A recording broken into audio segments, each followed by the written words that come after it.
Nearly everything we say about what prehistoric predators ate is a guess. Tooth shape, jaw mechanics, what else lived in the same water? It is like working out a meal from the shape of the fork. Inference, not observation. That is the whole science, almost everywhere you look. 6 fossils are different. 6 sea monsters have been found with their last meal still inside them, still sitting in the rock where the stomach used to be. This one came out of the ground in Gove County, Kansas, in 1952. A fish 4 meters long, jaws like a bear trap. And inside it, another fish, half as long as the animal that swallowed it. Swallowed whole, head first, and not digested at all. You can go and stand in front of it. It has a number. There is a 7th specimen that looks exactly like these 6. It was never a meal. Here is the problem. Bones turn up inside other bones all the time. A current can wash them there. A scavenger can drag them there. 2 animals can die in the same mud and settle into each other over 10,000 years until one is sitting inside the other's ribs. None of that is a meal. All of it looks like one. How does anybody prove an animal ate something? There is an actual test. It is written down, it is published, and it has been applied to every claim on this list. This codex opens on that test, and on the 6 specimens that pass it. The test has nothing to do with how impressive the fossil looks. One of the 6 nearly failed. Start with something you can check today. When a whale strands, the stomach is opened and logged within hours. Soft tissue rots in days. That is the window the fossil record almost never catches. How rarely? Jiang and colleagues counted in 2020. Across the whole Mesozoic, 180 million years of marine reptiles, only 5 genera had ever been found with another 4-limbed animal in the stomach. 3 mosasaurs, 2 ichthyosaurs. 3 of those 5 are on this list. Voss and colleagues published the standard in 2019, building on earlier work by Oliver Wings. 4 conditions. The bones have to sit inside the rib cage in a position that makes anatomical sense. They have to cluster together, apart from anything else. The sediment around them has to be finer than the bones themselves. Coarse sediment means moving water. Moving water carries bones in from somewhere else. And the animal holding them has to be one that could plausibly have eaten them. Miss one, and it is not a meal. It is an association. The most extreme thing ever found this way is not on the list because it is not a sea monster. Specimen WDC CSG 255, described by Frey and Tischlinger in 2012, is a pterosaur that came down in the Solnhofen Lagoon. The fish it had just swallowed never reached the stomach. It is still in the throat. A larger fish is tangled in its wing beside it, and the obvious reading, that the fish attacked it, is the one the authors reject. A pterosaur was not on that fish's menu.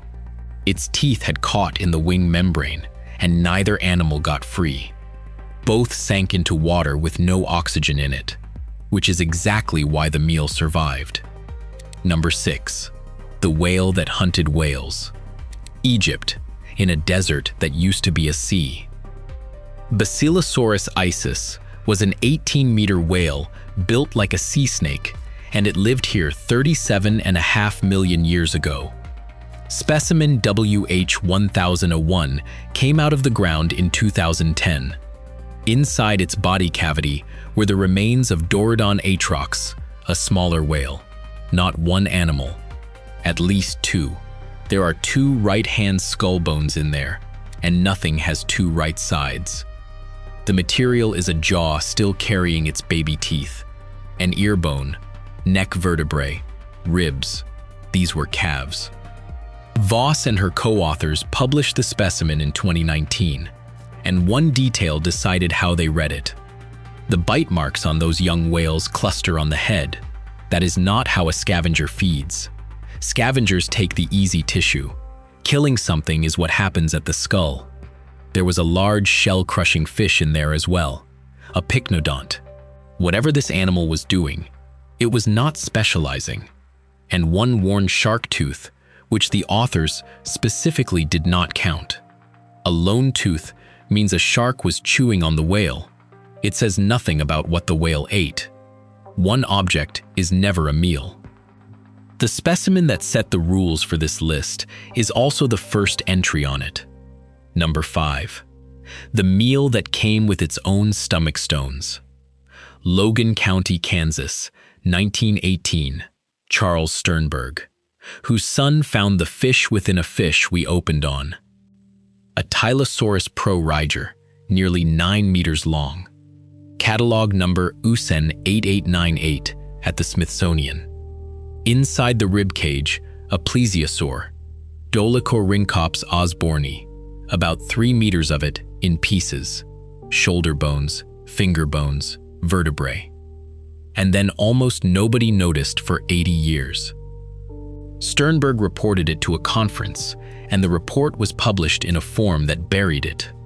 The specimen sat in the Smithsonian with its meal inside until Michael Everhart went back to it and published it properly in 2004. The reason it counts is the surface of the bone. It is pitted. The outer layer is gone.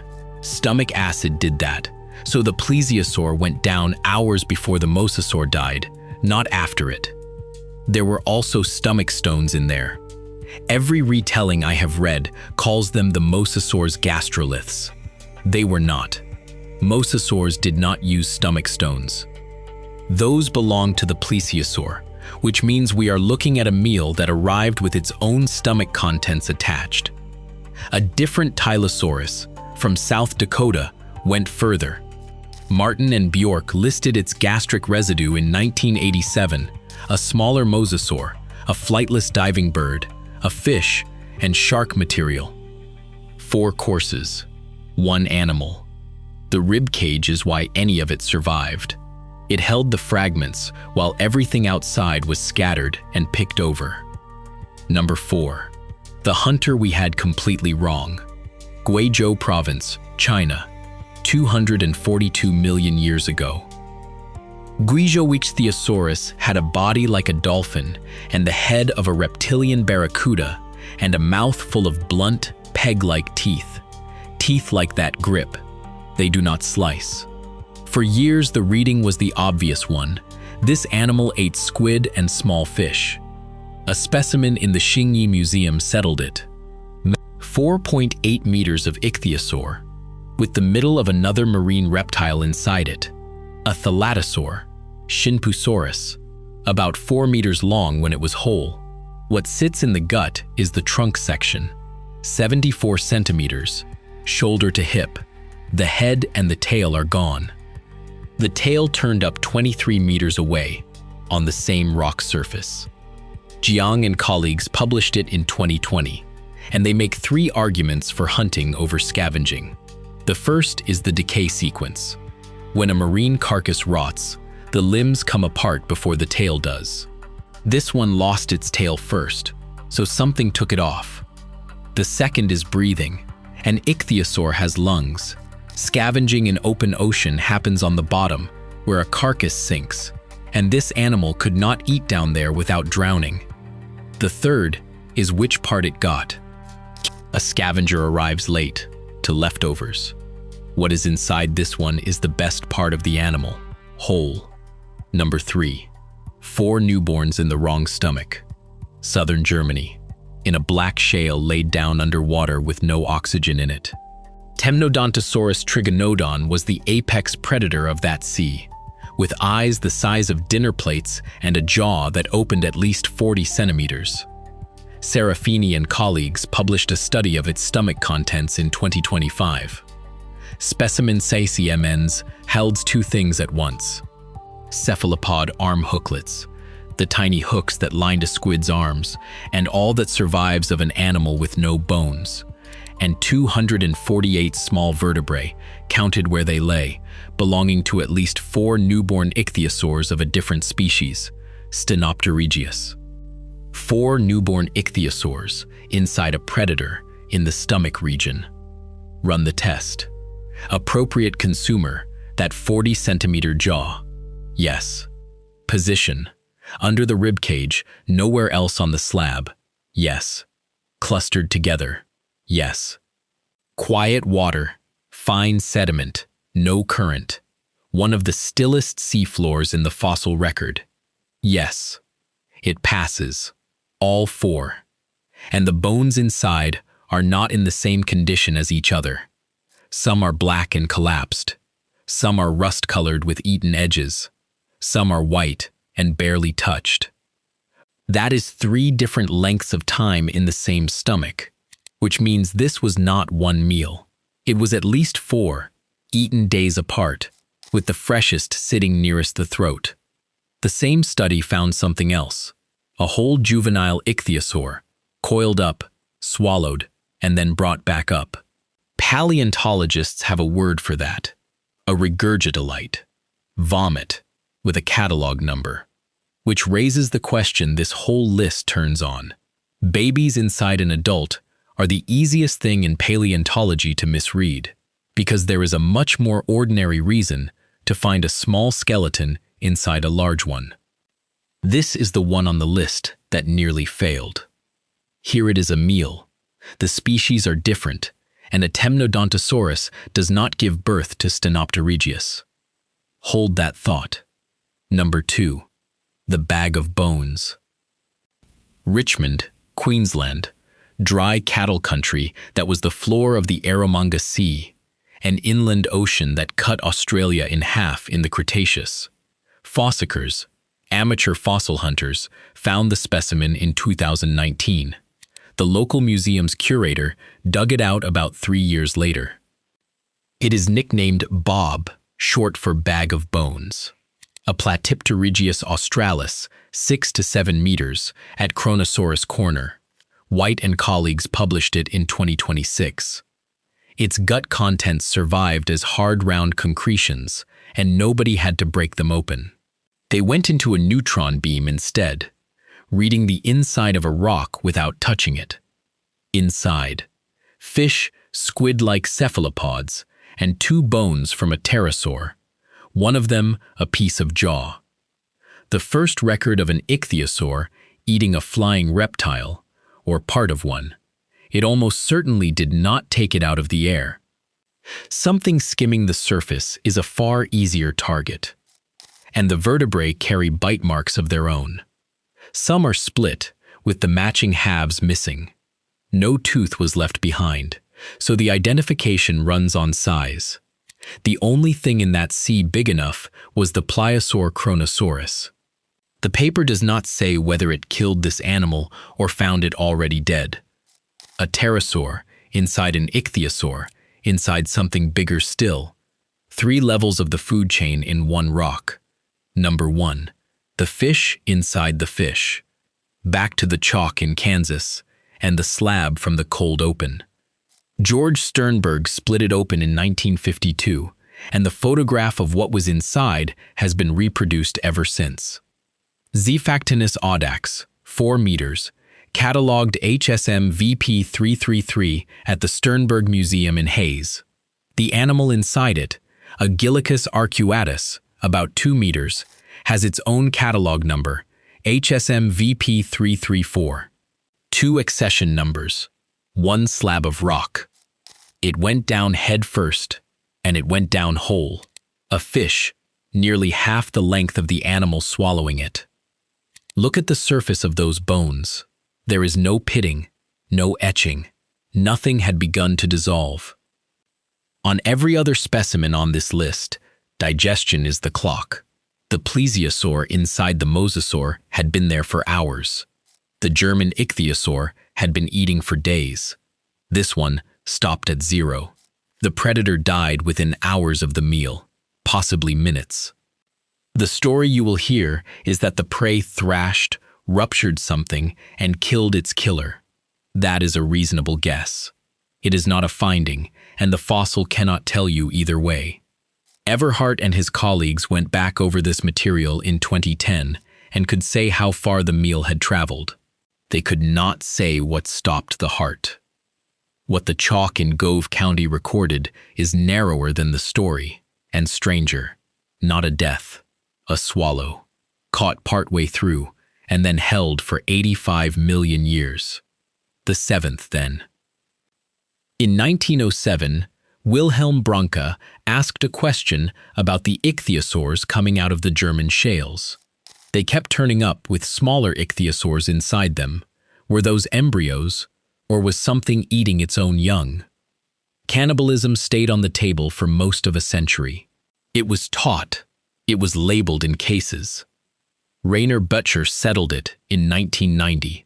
The small ones are always the same species as the adult. No predator manages that consistently. Nothing is etched, and the gullet of the adult is too narrow to have taken them in the first place. They also sit too far back in the body to be in the stomach at all. They were never eaten.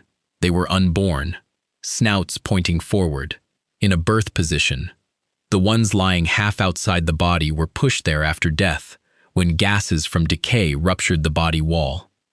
The same error ran on land, and there it got a formal correction.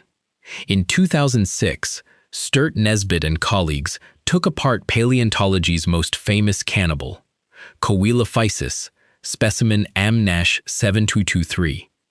The bones were a small crocodile relative, not a baby dinosaur, and the ribs lay above them, so they had never been inside the animal at all. A museum label had been wrong for 50 years. There is a word for this. Hunt and Lucas call it a demolite, bones inside a body that do not belong to it, when you cannot yet say whether you are looking at a meal, or a baby, or an accident. Most of what looks like a last meal is a demolite until somebody does the work. 6 entries in this codex survive the test. The 7th looks identical and does not. The difference was never how impressive the fossil was. It was where the bones sat, what the acid had done to them, and whether the water was still. A fossil will show you anything you already believe. The test is what stops it. Every specimen here is something you can go and stand in front of. A drawer, a case, a number. The evidence holds still while you check it. The ocean does not always hand over a body. Sometimes it hands over a sound, and nothing else. In 1997, hydrophones across the Pacific picked up something so loud that stations on opposite sides of the ocean both registered it. No ship accounted for it. No earthquake matched it. The recording exists. You can play it. And for years, nobody could say what made it. That is a different kind of evidence, and a much harder one. A fossil sits in a drawer and waits for you. A sound is gone the moment it stops. There is no rib cage to check, no acid etching to read. All you are left with is a recording, a date, and an argument. Every one of those sounds eventually got an answer, not the one people wanted. What do you do with a monster you can only hear?